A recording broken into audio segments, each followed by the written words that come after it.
Hey everybody, it's Jason Blaha here, and yesterday I did a video discussing the downsides to people getting really shredded men, getting well under 10% body fat, the health impacts, the hormonal impacts, all the problems that it presents to you. The obvious question that got asked is, does this apply to people who aren't natty or people who are on TRT? And the answer is, no, it doesn't.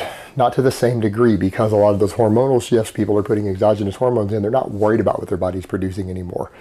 Either because they've chosen to do it or because medically they can't produce their own anymore. Either way, they're putting it in exogenously. Most of those problems go away. Now, there can still be issues with getting too lean, but most of the hormonal related issues are not going to be there. But the truth is, if you're doing it because you simply want to, and it's not the medical end because you've gotten older, your testosterone has crashed already, you're already needing TRT, it's something I'm going to tell most of you to think about long and hard. It's not something you should just do arbitrarily because, again, for a lot of the young men out there, that's part of being a grown-ass man.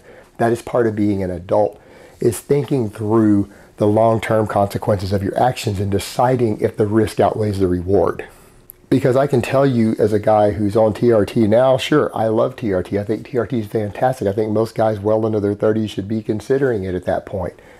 However, there is something to be said for being 19 or 20 years old and not having to stick a needle in your ass every single week, and every time you see a decently attractive naked girl in front of you, you get a hard on, you just jump in and have sex for an hour with no foreplay and you just knock that shit out without having to put a needle into your ass. That's really nice, guys. That's something you should consider not throwing away unless you see a real benefit to doing so.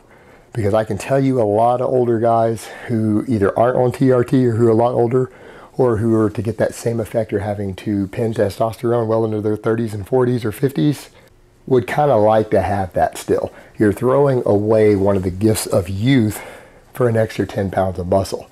And in the end of the day, is that 10 pounds of muscle really worth throwing away something like that?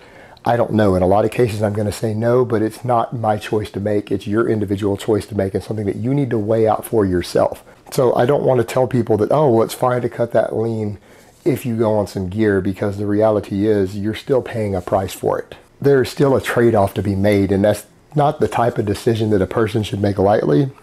It's not the type of decision that a person should make, in my opinion, without a minimum of 1 year of research, talking to other people who've done these things, reading everything you can find on the internet. A year of hard research before you even decide if you're going to do something like that would be my advice.